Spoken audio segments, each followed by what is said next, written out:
Hello students, welcome to my channel. इस video में हम करेंगे एनसीईआरटी टेक्स्ट बुक से एग्जाम्पल 1.6 एंड 1.7 को। ये पेज नंबर 16 एंड 17 पर है। आइए स्टेटमेंट पढ़ते हैं। Consider 3 charges Q1, Q2, Q3 each equal to Q at the vertices of an equilateral triangle of side L. What is the force on a charge Q, capital Q, with the same sign as small q, placed at the centroid of the triangle? क्या कह रहा है? इसने figure भी दिया हुआ है साथ में। फिगर ये गिवन है स्टूडेंट्स। इस फिगर में आप देख सकते हैं कि ए बी सी ये वर्टिसेस हैं। ए पर Q चार्ज रखा है जिसको Q1 नाम दिया है, B पर Q2 रखा है, C पर Q3 रखा है और तीनों ही Q के इक्वल है। और साथ में ये कहा है कि नेट फोर्स निकालिए सेंट्रॉयड पर रखे हुए चार्ज कैपिटल Q पर। तो ये भी चार्ज है। इस चार्ज पर ये तीनों चार्जेस फोर्स लगाएंगे और हमें इन तीनों चार्जेस का नेट निकालना है, मतलब रिजल्टेंट निकालना है। मीनिंग सुपरपोजिशन प्रिंसिपल लगाते हुए हमें वेक्टर सम निकालना है तीनों फोर्सेस का। ठीक है, तो पहले हम समझ चुके हैं, अब हम इसको सॉल्व करने की कोशिश करते हैं। हमें क्या क्या चाहिए इसके लिए। देखिए, यहाँ पर फोर्स हमें निकालना है, हमें और किसी को डिस्कस नहीं करना है। हमें कैपिटल Q पर ये भी फोर्स लगाएगा, ये चार्ज भी फोर्स लगाएगा और ये चार्ज भी फोर्स लगाएगा। ये सब हमें टोटल निकालना है। तो देखिए, स्टार्ट करते हैं। यहाँ पर ये मैंने ट्रायंगल दोबारा से बनाई। यहाँ पर ये O पॉइंट है जो कि सेंट्रोइड है इस ट्रायंगल का, और ये ट्रायंगल कैसी दी हुई है? इक्विलेटरल। ये भी ध्यान रखना है आपको। इक्विलेटरल ट्रायंगल का क्या बेनिफिट होता है, क्या कैरेक्टरिस्टिक होती है? तो इक्विलेटरल ट्रायंगल में तीनों एंगल कैसे होते हैं? 60 डिग्री के। साथ ही फोर्स निकालने की बारी आती है, तो हम एक बार फिर से कूलम्स लॉ को रिवाइंड करते हैं। दो चार्ज होते हैं Q1 और Q2। जब Q1 Q2 पर फोर्स लगाएगा तो वो फोर्स हम ऐसे रिप्रेजेंट करेंगे। क्यों ऐसे करेंगे? क्योंकि Q1 Q2 को रिपेल करेगा और कूलम्स फोर्स हमेशा एक्ट करती है along the line joining the two charges. दोनों चार्जेस को ज्वाइन करने वाली इसी लाइन पर ये फोर्स होगी। अगर यहाँ पर -Q चार्ज होता और ये Q चार्ज होता तो ये इसके ऊपर फोर्स लगाता किस तरफ? Q ही लगा रहा है, इसके ऊपर कैसे फोर्स लगाएगा? ये वाला। तो हम एरो कैसे बनाएंगे? ऐसे। ठीक है, लेकिन रहेगा किस पर? दोनों की लाइन ज्वाइनिंग पर। ठीक है, इस बात को अच्छे से ध्यान रखना है। तो यही चीज जब हम ट्रायंगल में रिप्रेजेंट करेंगे, तो ट्रायंगल में देखिए ये सेंट्रोइड है। ठीक है, यहाँ पे कैपिटल Q प्लेस है, ये स्मॉल q है। ये दोनों की लाइन ज्वाइनिंग हो गई, तो ये फोर्स किधर होगी? इसी लाइन पर। क्योंकि ये पॉजिटिव है, ये पॉजिटिव है, तो ये फोर्स कैसा होगा? रिपल्शन का फोर्स होगा। मान लीजिए ये F1 है।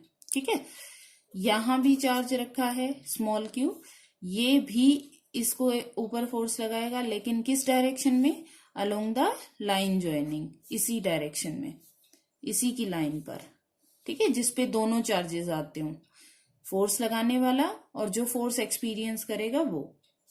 तो ये कौन हो गया? मान लीजिए F2। तो F3 की डायरेक्शन क्या होगी? ये लाइन ज्वाइनिंग हो गई, क्योंकि ये भी पॉजिटिव है, ये भी पॉजिटिव है, तो ये भी कैसा फोर्स होगा? रिपल्शन का फोर्स होगा। तो इसको हम F3 कह सकते हैं। यही चीज मैंने यहाँ पर ड्रॉ की है, आप देख सकते हैं। ये फोर्स लगाएगा, इसको हम कहेंगे F1। ये जो फोर्स लगाएगा इसको हम कहेंगे F2। ये जो फोर्स लगाएगा इसको हम कहेंगे F3। अब पहले इनकी मैग्नीट्यूड निकाल लेते हैं। कूलम्स लॉ से मैग्नीट्यूड के लिए हमें क्या क्या चाहिए? कूलम्स लॉ से हमें मैग्नीट्यूड के लिए चाहिए, फोर्स होता है 1/4πε0 Q1 Q2 upon R²। R क्या था? दोनों चार्जेस के बीच में डिस्टेंस।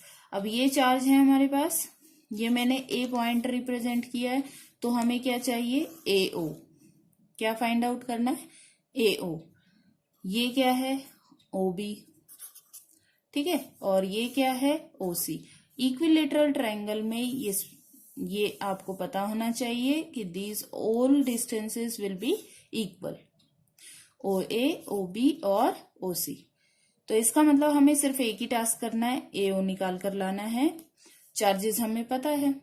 ठीक है, तो यही एक्सरसाइज मैंने यहाँ पर रिप्रेजेंट की है। देखिए स्टेप 1 मैंने यहाँ मेंशन किया, टू फाइंड AO। AO निकालने के लिए ये सारा प्रोसेस हम करेंगे। देखिए ये एंगल कितना है, 60 degree. Angle A is equal to B is equal to C is equal to 60 degree. क्यों?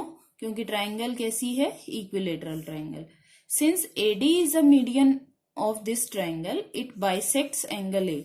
इसलिए ये किसको बाइसेक्ट करेगा, एंगल A को। ऐसे ही ये इसको बाइसेक्ट करेगा। तो ये पूरा एंगल कितना था, 60, तो ये कितना बचा, 30 डिग्री। ठीक है, ADB angle is equal to 90 degree. ये भी हमें पता होना चाहिए कि ये सामने जाकर के इसके ऊपर परपेंडिकुलर होगा, परपेंडिकुलरली बाइसेक्ट करता है थर्ड साइड को। कौन, मीडियन, इक्विलेटरल ट्राइंगल में ओनली। तो BD is equal to L/2। मैंने ये मेंशन किया, ये किसके इक्वल है, L/2 के। पूरी साइड कितनी दे रखी है, L, तो ये कितना हो गया, L/2। ठीक है, in right angle triangle ABD दिखाई दे रही है आपको। ठीक है, ABD में ये हमारा ABD ट्राइंगल मैंने ड्रॉ किया, ABD, ये 90 डिग्री एंगल है। अगर हम इसको 30 डिग्री लेते हैं तो बेस ये होगा।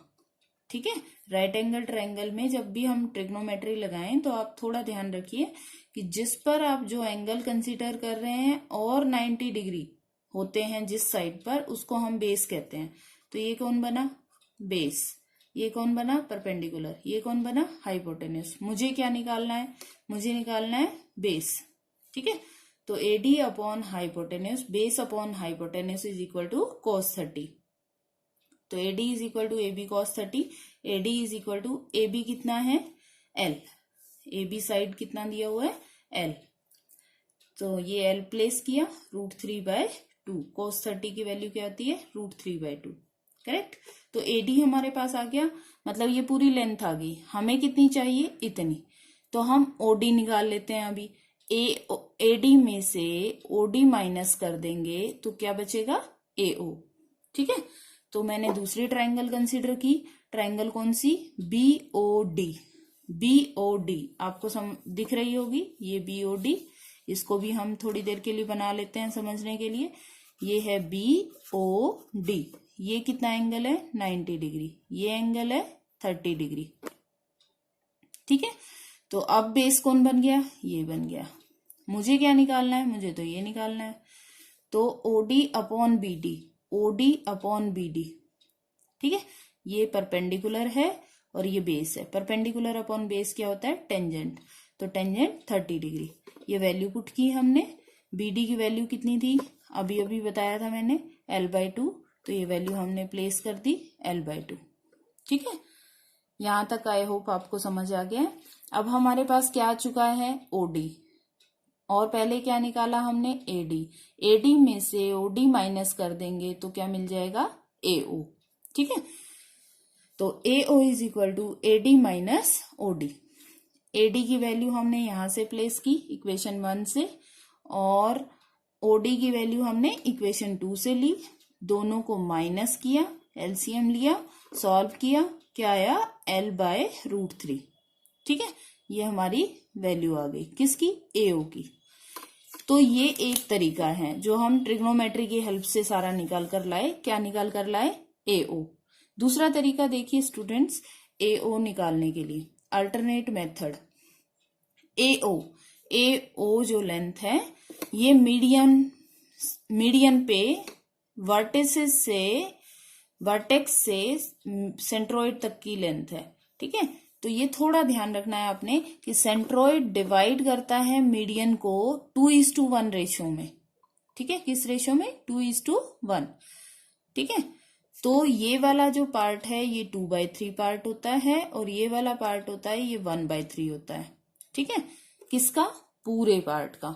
तो हम ये लिख सकते हैं AO is equal to 2/3 of AD, 2/3 of AD, और AD आप निकाल चुके हैं, ठीक है, यहां से इक्वेशन 1 से। तो हम AD की वैल्यू प्लेस कर सकते हैं, यहां पर AD की वैल्यू प्लेस कर देंगे और ये सॉल्व हो जाएगा। तो AO आप इस तरीके से भी निकाल सकते हैं, उसमें आपको OD निकालने की जरूरत नहीं पड़ेगी, ठीक है। तो आपको जो भी मेथड सही से समझ आए आप उसको कंटिन्यू कर सकते हैं, ठीक है। आगे बढ़ते हैं। अब हमारे पास अभी तक क्या एक्सरसाइज की है हमने, सिर्फ AO फाइंड आउट किया है हमने। और जैसा कि मैंने आपको बताया कि AO किसके इक्वल होगा, BO के और OC के। तीनों केसेस में we know AO is equal to BO is equal to CO, ठीक है। अब देखिए, force on Q due to small q at A पर जो स्मॉल q रखा हुआ है उसके कारण कैपिटल Q पर कितना फोर्स है, उसको हमने मान लिया F1। F1 क्या होगा, 1/4πε0 Q1 Q2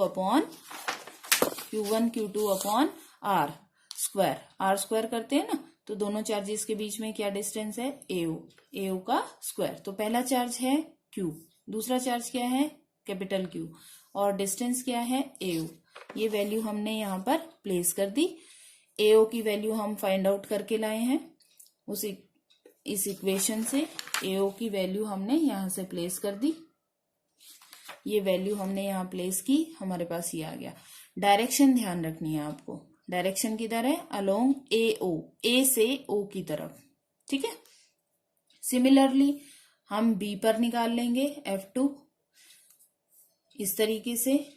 उसके बाद C के कारण कैपिटल Q पर कितना होगा, F3, उसका भी मैंने यहाँ मेंशन किया। आई होप आपको समझ आ गया होगा। दोनों चार्जेस वही है, डिस्टेंस वही है, तो फोर्स भी वही होगी। तो तीनों की मैग्नीट्यूड कैसी है, इक्वल है। डायरेक्शन हालांकि अलग है लेकिन मैग्नीट्यूड कैसी है, इक्वल। उसको हम F मान लेते हैं अभी के लिए। आप देख सकते हो तीनों केसेस। तो angle between F1 and F2, F1 और F2 के बीच में एंगल कितना है, 120 डिग्री, ठीक है। कैसे आया 120 डिग्री, इसके लिए मैंने आपकी हेल्प के लिए यहाँ ज्योमेट्री से शो किया। देखिए यहाँ पर ये एंगल है 30 डिग्री और ये एंगल है 90 डिग्री। तो ये जो थर्ड एंगल है किस ट्रायंगल का, OBD में थर्ड एंगल Y, ठीक है। BOD एंगल किसके इक्वल होगा, 180 माइनस 120, तो कितना बचा ये, 60 डिग्री, 60 डिग्री। और आप देख सकते हो कि ये लाइन एक ही है, ठीक है। लीनियर पेयर के अकॉर्डिंग ये वाला जो एंगल है x प्लस ये 60 डिग्री इज इक्वल टू 180 है, ठीक है। तो x किसके हो गया, इक्वल 180 माइनस 60, किसके इक्वल आ गया, 120 डिग्री के। और x है क्या, F1 और F2 के बीच का एंगल। आई होप आपको समझ आ गया होगा। तो F1 F2 के बीच में बाय सिमेट्री हम ये बता सकते हैं कि F1 F2 के बीच में 120 है, तो F2 F3 के बीच में भी 120 है, F1 F3 के बीच में भी 120 है। तो ये एंगल मैंने आपको समझाया। अब हमें रिजल्टेंट निकालना है, क्योंकि हमें तो टोटल फोर्स निकालनी है इस पर जो चार्ज यहाँ है Q पर, ठीक है। तो टोटल फोर्स, मैंने ये डायरेक्शन वाला पोर्शन दिखाया है, सिर्फ पूरी ट्रायंगल को मैंने यहाँ से हटा दिया है, सिर्फ O वाला पोर्शन दिखाया है, सिर्फ आपको समझाने के लिए, ठीक है। तो आपने क्लास 11th में किया होगा कि जब दो वेक्टर होते हैं उनको पैरेललोग्राम से अगर हम रिजल्टेंट निकालते हैं तो r² is equal to a² plus b² plus 2ab cos theta, हम फॉर्मूला यूज करते थे। Theta was the angle between vector A and vector B। यहाँ पर हम किसका रिजल्टेंट निकालते हैं, पहले F2 और F3 का। तो F2 और F3 के बीच में एंगल हम पहले ही लिख चुके हैं 120 डिग्री, तो थीटा क्या हो गया, 120 डिग्री। F2 A की जगह रिप्रेजेंट कर रहा है, F3 B की जगह रिप्रेजेंट कर रहा है, ठीक है।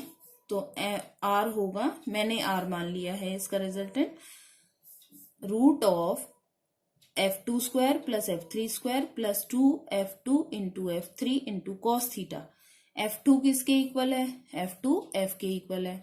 F3 किसके इक्वल है? F के इक्वल है। ये सब वैल्यू मैंने प्लेस की, cos 120 रखा। cos 120 की वैल्यू होती है -1/2। ये वैल्यू मैंने प्लेस की, इसको सिंप्लीफाई किया, ये किसके इक्वल आ गया? अगेन F के इक्वल आ गया। अब हमारे पास R आ गया है, F2 और F3 का रिजल्टेंट आ गया है, तो R को देखेंगे हम, सिर्फ R और F1 को सॉल्व करना है अब हमें। ठीक है, R और F1 में कितना एंगल है? R और F1 में एंगल है 180 डिग्री का। देख रहे हैं आप, ऑपोजिट है। R का मैग्नीट्यूड कितना आया है? अभी अभी निकाला हमने, R का मैग्नीट्यूड आया F। ठीक है, और F1 ऑलरेडी क्या है? F। तो इन दोनों का रिजल्टेंट हम लिख सकते हैं R square plus F1 square, मतलब ये A की जगह है, ये B की जगह। तो R square plus F1 square plus 2F1 into R into cos 180। ठीक है, वैसे भी आपको पता होगा कि A माइनस B होता है रिजल्टेंट। तो F square plus 2F into -1, ये सिंप्लीफाई किया हमने, रिजल्ट क्या आ गया? 0। ठीक है, तो net force at Q due to all the charges on the vertices of equilateral triangle is 0। This will be our final answer. ठीक है, तो हमने क्या क्या किया इसमें, एक बार फिर से समराइज कर लेते हैं।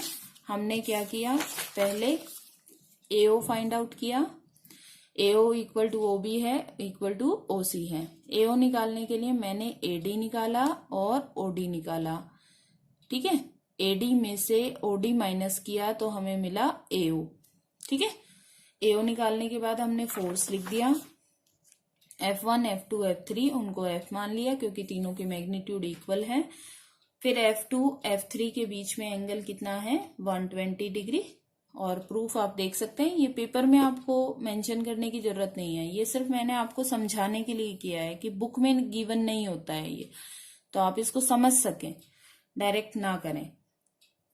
ठीक है, तो 120 डिग्री एंगल है, इस वजह से F2, F3 का रिजल्टेंट R निकाला। फिर उस R को F1 के साथ सम किया। वेक्टर सम करने का मतलब होता है एंगल के फॉर्मेट में, मतलब पैरेललोग्राम से रिजल्ट देना। ठीक है, वेक्टर सम करना। आई होप आपको क्लियर हो गया होगा। अब हम नेक्स्ट न्यूमेरिकल पर बढ़ते हैं। नेक्स्ट न्यूमेरिकल है 1.7। 1.7 में स्टूडेंट्स देख सकते हैं आप क्या दिया हुआ है, consider the charges Q, Q and -Q placed at the vertices of an equilateral triangle as shown in figure 1.10। ये फिगर है 1.10 जो हमें गिवन है। What is the force on each charge? हर एक चार्ज पर फोर्स निकालना है। ठीक है, ये ज्यादा सिंपल है पिछले न्यूमेरिकल से। देखिए, ये -Q चार्ज है, ये +Q चार्ज है, ये +Q चार्ज है। हमें इंडिविजुअल चार्ज पर नेट फोर्स निकालना है। ठीक है, 1 बाय 1 स्टार्ट करते हैं। देखिए सॉल्यूशन में, देखिए इस चार्ज पर जब हम निकालेंगे तो इस पे कौन कौन फोर्स लगा सकता है? ये चार्ज लगा सकता है और ये लगा सकता है। ये कैसे लगाएगा? क्योंकि ये भी पॉजिटिव है, ये भी पॉजिटिव है, तो ये रिपल्शन का फोर्स लगाएगा। ठीक है, इसको मैं अभी के लिए नाम दे रही हूं, कौन लगा रहा है? +Q। ठीक है, ये -Q, ये +Q, तो ये अपनी ही लाइन पे लगाएगा, लेकिन कैसा फोर्स होगा? अट्रैक्शन का फोर्स। इसको मैंने रिप्रेजेंट कर दिया F -Q से। तो इन दोनों का रिजल्टेंट अगर हम माने तो वो रिजल्टेंट मान लेते हैं F1। ठीक है, तो हमें उसके लिए क्या चाहिए? पहले तो इन दोनों की मैग्नीट्यूड निकालनी है और इन दोनों के बीच का एंगल निकालना है। बस, एंगल आपको समझ आता है क्योंकि ये इक्विलेटरल ट्रायंगल है। तो अंदर वाला एंगल कितना है? 60 डिग्री। तो ये एंगल कितना होगा? 120 डिग्री। ठीक है, डायरेक्शन वाइज अभी पहले स्टार्ट करते हैं। Force on +Q at A by +Q at B। इस चार्ज के कारण इस चार्ज पर कितना फोर्स है, इसको रिप्रेजेंट किया F +Q से। फॉर्मूला हमारा वही 1/4πε0 Q1 Q2 upon R², Q into Q upon AB²। ठीक है, AB कितना है? L²। डायरेक्शन क्या हो गई, ये वाली, बी से ए की तरफ। ठीक है, सिमिलरली माइनस क्यू के कारण लिखा, पहला चार्ज है क्यू, दूसरा चार्ज है क्यू, ठीक है, और डिस्टेंस है एसी, एसी भी क्या है, एल। तो ये वैल्यू मैंने पुट कर दी। बस थोड़ा ध्यान रखना है कि यहाँ पे हम गलती क्या कर देते हैं, माइनस ले लेते हैं। ठीक है, अगर आप माइनस लेते हैं तो आप डायरेक्ट सम कर दीजिए, नेट फोर्स आ जाएगा। और अगर आप माइनस नहीं लेते हैं, मैं मैग्नीट्यूड लिखती हूँ डायरेक्टली, तो मैग्नीट्यूड में आप माइनस साइन नहीं लेंगे, आप लेंगे 1/4πε0 Q square upon L square. यहाँ भी प्लस, यहाँ भी प्लस, हालांकि ये माइनस के कारण है। ठीक है, इस बात का स्पेशली ध्यान रखना है आपने। डायरेक्शन मैंने शो कर दिया है। माइनस साइन सिर्फ ये इंडिकेट करता है कि ये अट्रैक्शन का फोर्स है और ये रिपल्शन का फोर्स है। Positive sign repulsion, negative sign attraction. हमने एंगल ले लिया है तो हमें रिक्वायरमेंट नहीं है, हम मैग्नीट्यूड से करेंगे। एफ प्लस क्यू और एफ माइनस क्यू की मैग्नीट्यूड देख सकते हैं आप, दोनों कैसी हैं, इक्वल। तो मैंने इन दोनों को क्या मान लिया है, एफ मान लिया है। ठीक है, resultant of these two forces will be, उसको हमने क्या कह दिया है, F1, ये F1। ठीक है, F1 इज इक्वल टू, अब फिर वही फॉर्मूला लगा रही हूं मैं, first vector a square plus b square plus 2ab cos theta. Theta is the angle between two forces, दोनों के बीच में एंगल कितना है, 120 डिग्री। तो ये वैल्यू हमने पुट की और ये सॉल्व किया, हमारे पास क्या आ गया, F। तो ये नेट फोर्स है किस पर, इस चार्ज पर। ठीक है, हमें और क्या निकालना है, नेट फोर्स एट बी। तो आप यहाँ देख सकते हैं, मैं डायग्राम बनाती हूँ। इस चार्ज पर ये फोर्स लगाएगा कैसा, रिपल्शन का फोर्स, उसको हम रिप्रेजेंट करते हैं इससे, F प्लस क्यू से।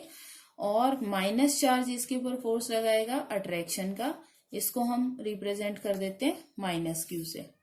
ठीक है, तो ये इसका रिजल्टेंट होगा पैरेललोग्राम से, इसको हम रिप्रेजेंट करते हैं F2 से। ठीक है, ये एंगल भी कितना है, 120 डिग्री। तो रिजल्टेंट वही आएगा जो फर्स्ट केस में आया है। ठीक है, तो आप सॉल्व कर सकते हो या सिमिलरली करके लिख सकते हो डायरेक्टली। ठीक है, इसके बाद थर्ड चार्ज पे देखिए, थर्ड चार्ज पे फर्स्ट कौन है, प्लस क्यू है, ये माइनस का है, तो ये कैसा फोर्स लगाएगा, अट्रैक्शन का फोर्स। कौन है लगाने वाला, ये चार्ज, तो ये अपनी तरफ पुल करेगा। ये कौन है, F प्लस क्यू, और ये क्या करेगा, ये भी अट्रैक्शन का फोर्स लगाएगा। ये किसके कारण, प्लस क्यू के कारण। ठीक है, इन दोनों का रिजल्टेंट क्या होगा, रिजल्टेंट होगा पैरेललोग्राम से ये, इसको नाम दे देते हैं हम F3। इन दोनों के बीच में यहाँ एंगल डिफरेंट है क्योंकि ये इंटरनल एंगल है ट्रायंगल का, तो ये कितना है, 60 डिग्री। बस क्या चीज चेंज हो गई है, यहाँ पर एंगल कितना हो जाएगा, 60 डिग्री। इस केस में देखिए, net force on minus q at c will be this square plus 2ab cos of 60 degree, क्योंकि यहाँ पर एंगल कितना है, 60 डिग्री। कैलकुलेशन किया या आ गया √3f। ठीक है, तो F1 मैंने यहाँ वेक्टर में रिप्रेजेंट कर दिया है विद डायरेक्शन। मैंने यहाँ R1 यूनिट वेक्टर से मल्टीप्लाई कर दिया इस मैग्नीट्यूड को। तो R1 की डायरेक्शन बता देते हैं बस हम, डायरेक्शन किस तरफ है, B से C की तरफ। देखिए, ये वाली डायरेक्शन और ये वाली डायरेक्शन B से C, ये वाली डायरेक्शन पैरेलली एक ही होती है डायरेक्शन। ठीक है, तो इसको रिप्रेजेंट करने के लिए मैंने साइड बताया है, कहां से कहां है, B से C। ठीक है, समझ आ गया होगा आई होप। इसी तरीके से F2 की डायरेक्शन हम किधर बताएंगे, इसके पैरेलल। ठीक है, ये कौन है, A, ये कौन है, C, तो किस तरफ, A से C। ठीक है, F3 की डायरेक्शन को ध्यान से समझिए, क्योंकि यहाँ तो कोई थर्ड साइड नहीं आ रही है, ना ये इसके पैरेलल है, ना इसके पैरेलल है, ना इसके पैरेलल है, तो ये सामने जाकर इसको बाइसेक्ट करेगा, या ये इस एंगल का बाइसेक्टर है, आप ये भी कह सकते हो। तो F3 is along bisector of this angle. यहाँ देखिए मैंने लिख दिया है, R3 is unit vector along the direction bisecting angle BCA। ठीक है, एडिशनल नॉलेज के लिए स्टूडेंट्स आपको समझा देती हूँ। यहाँ ये क्वेश्चन कंप्लीट हो गया है यहाँ तक, ठीक है, इसके बाद नहीं करना होता है आपको। लेकिन फिर भी अगर हमसे नेट फोर्स पूछ लिया जाए या सम ऑफ ऑल द फोर्सेस पूछ लिया जाए तो हमें पता होना चाहिए। तो इसके लिए ये एडिशनल मैं थोड़ा सा बता रही हूँ। सम ऑफ ऑल दीज 3 फोर्सेस, तीनों फोर्सेस का जो हमने 3 फोर्सेस निकाले, F3, F2 और F1 विद डायरेक्शन, ठीक है। वेक्टर सम अगर हम करेंगे तो क्या आएगा, 0 आएगा। कैसे? एग्जाम्पल के लिए मैंने एक ही पॉइंट पर तीनों की डायरेक्शन शो कर दी है। देखिए ये है F2 और ये है F1।